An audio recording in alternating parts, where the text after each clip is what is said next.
"You're not welcome at Thanksgiving," my mom announced in front of everyone. "Family supports family. You refused to co-sign your sister's $60,000 loan." I just smiled. The next morning they woke up to frozen accounts, declined cards, and it started the week before Thanksgiving. My mom gathered us in the living room, which should have been a warning in itself. She only ever did that when someone had died or when she wanted to make a spectacle out of something. She was standing next to the fireplace like she was about to deliver a speech. My dad sat in his recliner with his arms crossed and that blank corporate mask he wears when he doesn't want to be held responsible for anything. My sister Lauren was sitting smugly on the arm of the couch, wearing a brand new designer hoodie I knew she hadn't paid for herself. I'd just come in from work. I hadn't even taken off my shoes. "You're not welcome at Thanksgiving, Olivia." That's how she started. Like I was a neighbor who let their dog crap in her yard, not her daughter. Then came the line she'd clearly rehearsed: "Family supports family. You refused to co-sign your sister's $60,000 loan." No one gasped. No one shouted. It was just quiet. But not the normal kind of quiet. The kind where everyone's waiting to see what I'll do. I looked around the room. Julia, my cousin, was there too. She'd flown in early, and I could see the shock on her face. We've always been close, and I could tell she hadn't known this was coming. My uncle and aunt were standing in the back like they'd been dragged into the middle of something they didn't want to be part of. I didn't say anything. I didn't even blink. I just nodded once and walked upstairs. That's what shook them, I think. Because usually I'd argue. Usually I'd try to explain, to justify. But this time I didn't. Because I'd seen this coming for a long time. My parents had this fantasy that as long as I lived under their roof, everything I had was theirs too. My salary. My savings. My time. And when Lauren, who hasn't held a job for more than 6 months in the past 5 years, asked for $60,000 to launch her next big business idea, they all looked at me like it was already decided. Like I was being difficult for even hesitating. They kept saying things like, "You're her big sister, you should support her. And you've been living here rent-free, it's the least you can do." As if I wasn't the one paying half the bills and buying groceries for the entire house. As if my parents didn't constantly ask me to cover small things, which always turned out to be anything but small. That night I packed a bag, grabbed my laptop and left. I didn't slam any doors. I didn't leave a note. I didn't even tell Julia I was going. I drove to the short-term rental I'd quietly secured a few weeks earlier and turned off my phone. They celebrated Thanksgiving without me. Smiled for the camera. Posted the usual group photos in front of the Vermont fireplace with matching sweaters and wine glasses. Pretended everything was normal. But by then I'd already moved my direct deposits to a new bank. I'd taken my name off the joint account my dad insisted I help monitor. And I'd frozen access to the emergency card they'd somehow convinced me to open in college. The one they still used without asking. The first text came Friday morning. "Olivia, what the hell is going on? My card just got declined." Then came the flood. My mom called 7 times in a row. My dad emailed me, which he never does, asking if I'd accidentally moved some funds. Julia texted me asking if I was okay and if they'd done something to piss me off. I didn't respond to any of them. I knew what was coming. And for once I was ready. By Saturday morning, things had shifted from silence to static. My phone lit up with notifications, missed calls, voicemails, texts. Most were from my mom. The rest were from Lauren, who was apparently unraveling faster than I expected. The card she used for everything, gas, food, her precious eyebrow appointments, had been declined twice that morning. She sent me a screenshot circled in red like a warning sign. "Olivia, fix this. I have nothing in my fridge but condiments." I didn't answer. I just watched it come in, then turned my phone face down and went back to sipping my coffee on the balcony of my new place. A small second-floor rental with peeling paint, but it was mine. The silence here was thick and unbothered. No one stomping past my door demanding to know if I'd paid the electric bill. No one borrowing my credit card to buy their kid a last-minute birthday gift and never paying me back. No Lauren, no guilt, no gaslighting. I knew exactly what I was doing when I left. Before I walked out of that house, I moved every dollar I had from the shared accounts. Not just mine, the ones I was stupid enough to let them add themselves to over the years. They called it a family emergency buffer. I called it theft in slow motion. I cut every financial tie they had to me one by one, until the only thing left was the silence that came when the money ran dry. Monday morning, the first real crack appeared, not in their finances but in their pride. I was in the middle of drafting an email at work when the receptionist called my desk. "Your mom's here. Says it's urgent." She was waiting downstairs, holding a Starbucks cup like it made her presence feel casual. She didn't ask how I was. Didn't ask about my job. She launched into a speech about Thanksgiving, about Lauren, about how families don't keep score. I let her talk. Then she dropped the line she thought would fix it all. We didn't mean for you to actually leave. Like it was some game. Like the whole dramatic announcement in front of the family was just a bluff. One I was never supposed to call. She looked genuinely confused, like she expected me to still be there, sleeping in my old room, funding their problems out of loyalty or guilt or habit. Then she told me Lauren was behind on rent and threatening to come back home. That their utilities were overdue. That they were hosting some people from their church next weekend and didn't know how they'd afford food for everyone. I asked her what that had to do with me.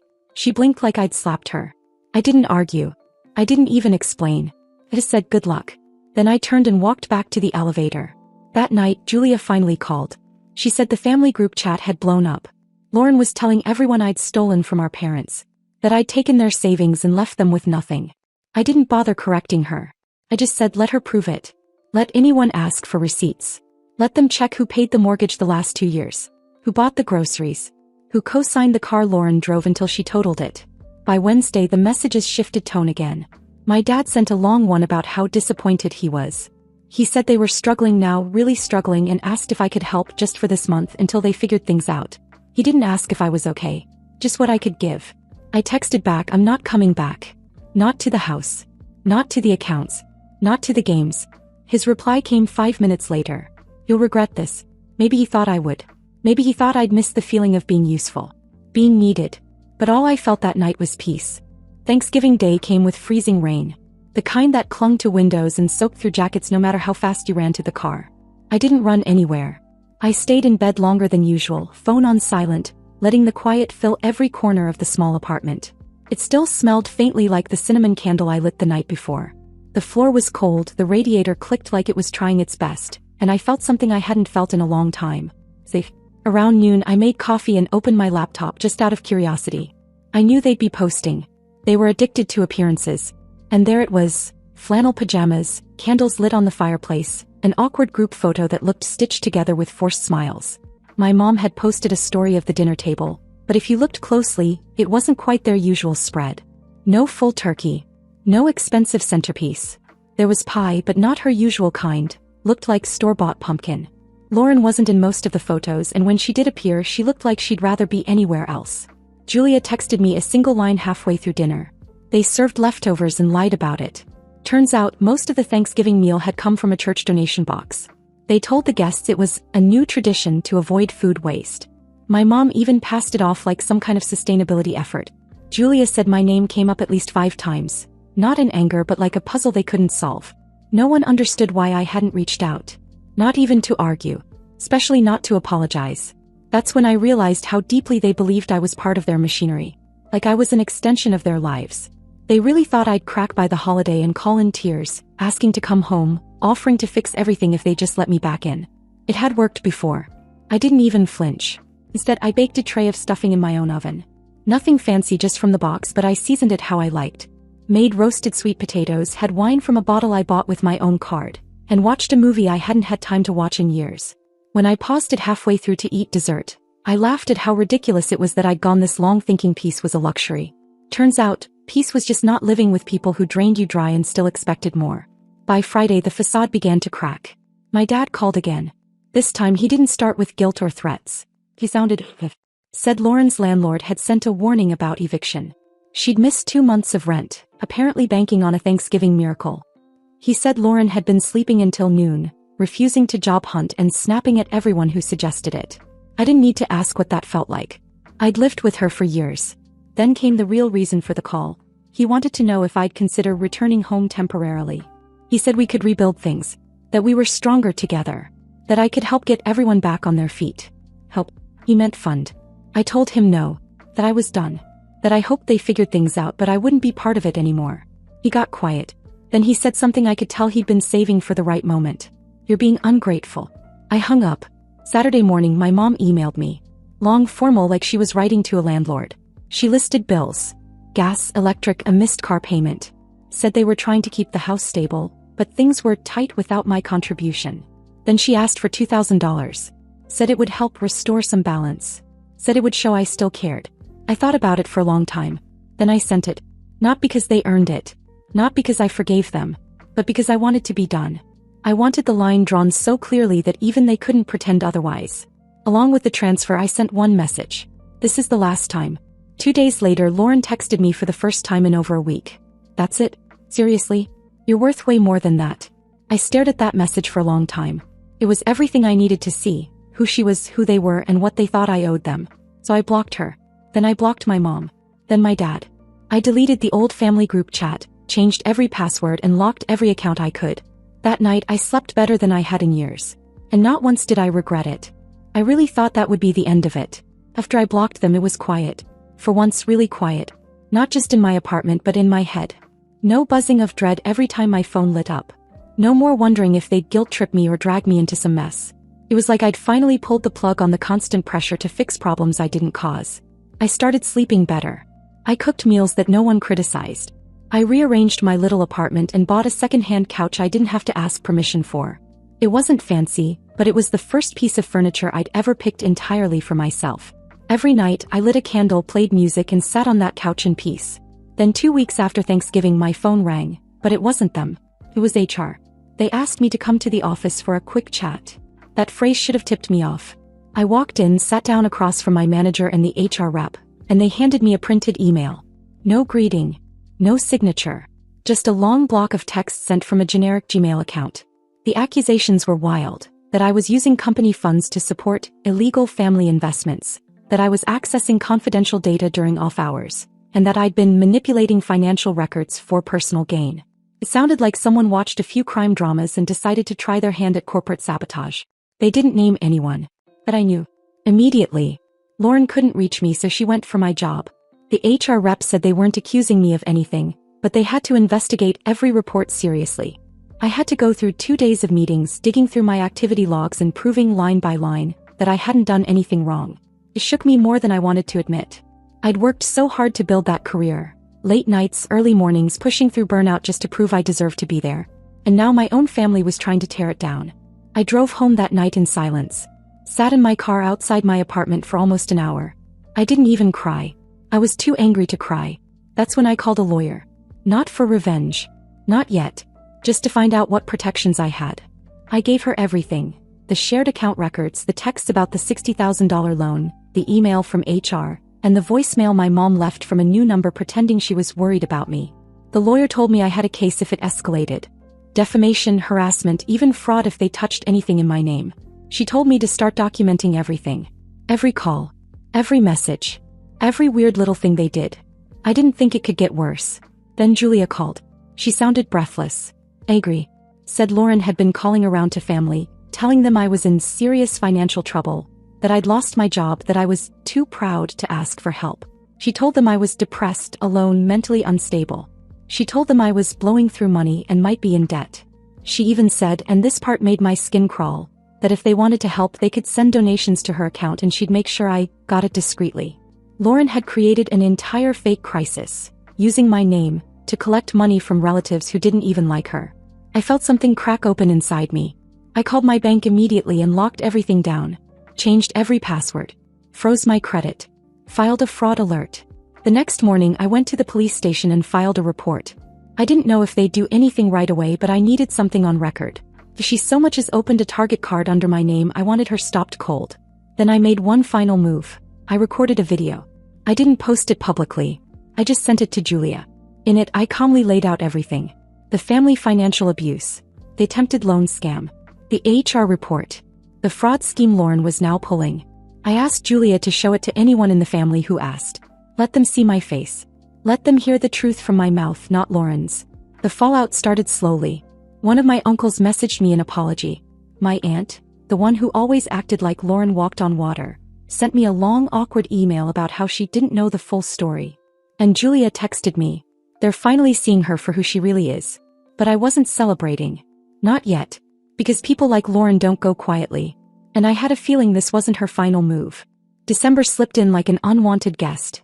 Unannounced, heavy and cold in all the ways that sneak up on you. I was still working full-time, still cooking for one, still trying to convince myself that everything was finally under control. The lawyer was on standby. My finances were locked down tighter than a vault. I wasn't answering unknown numbers anymore, and for the first time in years I felt like I could breathe. Then Lauren came to my door. It was a Saturday morning, gray skies, freezing wind, and there she was, leaning against the railing in front of my building like she had every right to be there. No warning. No call. Just showed up, hoodie up, hands stuffed into her jacket like she was hiding something. She tried to make it sound casual. Said she just wanted to clear the air. Claimed mom was sick now and that I was making things harder than they needed to be. She even went as far as saying she forgave me. Forgave me. I stood there holding a bag of groceries while she fed me rehearsed lines. Told me I was still family, and I shouldn't let money ruin what we had. And then she pulled out a piece of paper and said she just needed one more thing. One signature. For a lease. I didn't even look at it. I told her if she ever came back to this building again I'd call the police. That I didn't owe her a single word. She muttered something under her breath and stormed off. Didn't even look back. I watched her get into a rideshare car that was probably charged to someone else's account and drive off like none of it had happened. But it had. The next day my mailbox was broken into. Not my apartment, just the mail slot downstairs. Pried open with something sharp. The lock was bent and half the contents were gone. Not the junk. Just the good stuff. Bank documents. A letter from my insurance. A prepaid card I'd been waiting for. I reported it immediately. The landlord said they'd never had an issue before. I knew who it was. I couldn't prove it, but I knew. I moved all my statements online and had the rest forwarded to a P.O. box across town. A pain, but better than waiting around for the next stunt. That same night I got a fraud alert. Someone had tried opening a line of credit at a jewelry store in New Jersey. Then again the next day, this time at a dealership. I hadn't left the state. I hadn't even left the city. My name was being passed around like a blank check. I called my lawyer the next morning. She didn't even hesitate. This isn't family drama anymore, she said. This is criminal. She filed another report. This time it was more serious. She contacted the store where the credit attempt was made and requested surveillance footage. She sent a cease and desist letter directly to my parents' address, addressed specifically to Lauren. Certified. Tracked. Delivered with a timestamp and signature. I thought that would stop it. But then my mom left me a voicemail from yet another new number. She sounded calm at first. But her words were sharp. We got your letter, Olivia. And we're heartbroken. But if you keep this up, we'll be forced to fight back. Like it was a war I started. Like I was threatening them by protecting myself. She went on for 3 full minutes. Talked about how I'd abandoned the family, how I'd humiliated them, how Lauren was trying her best. Said if I made this public, if I took it further, I'd regret it. She didn't say how. She didn't need to. I replayed the message 3 times.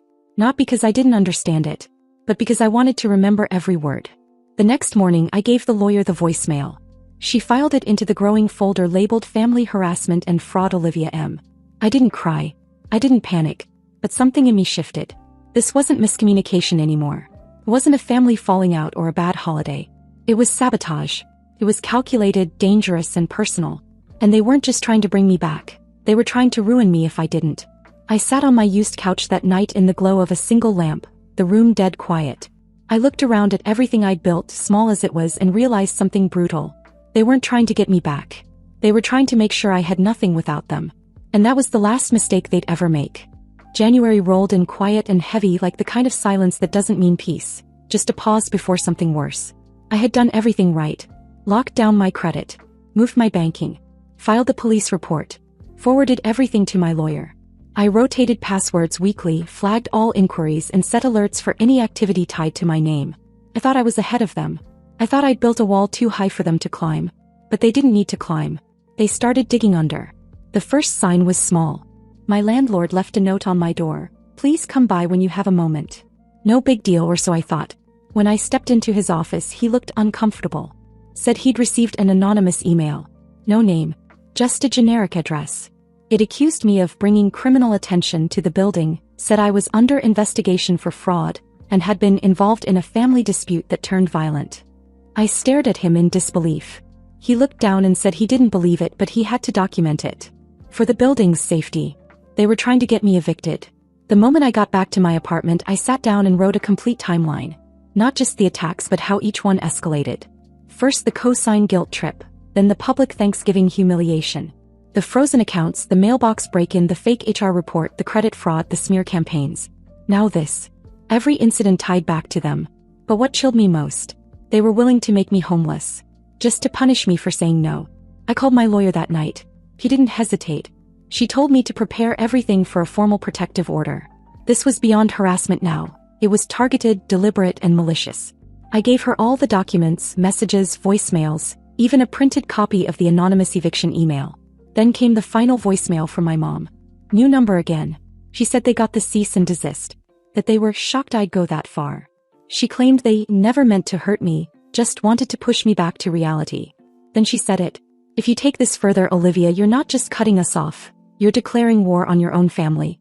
That's when I knew. This wasn't about money anymore. It wasn't even about Lauren. It was about control. About making sure I never felt safe unless I was kneeling at their feet, thanking them for letting me exist. I didn't cry. I didn't yell. I saved the voicemail and sent it to my lawyer. Then Julia messaged me. Check Lauren's Instagram. I did.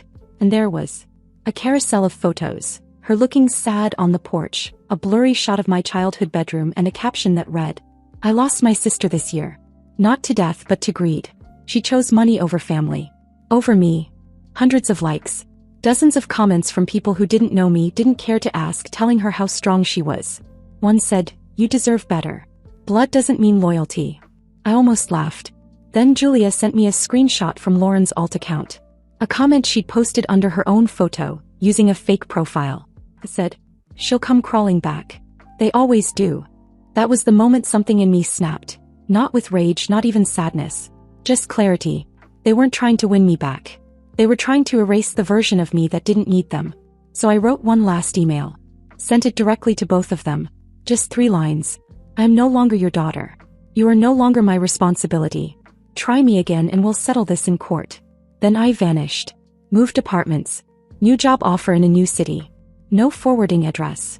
No updated contact info. Only Julia knew where I went and she promised to never say a word. I left behind everything they thought they could keep using. Changed my number. Closed every last door. And for the first time, truly and finally, I was free. I gave them every opportunity to act like a family. They chose to act like enemies. Now they can live with the silence they created, and the daughter they lost. They still try sometimes, little things. A Christmas card sent to my old P.O. box with no return address. A cousin's wedding invitation with a scribbled, hope you'll reconsider, next to my name. I don't respond. I don't open anything from them anymore. Julia keeps me updated when I ask, but otherwise I let it all fade into background noise. Because what they don't realize is I didn't just walk away from them. I walked toward something better. Myself. My peace. My life finally mine. And no amount of guilt, sabotage, or manipulation will ever pull me back into their shadow again.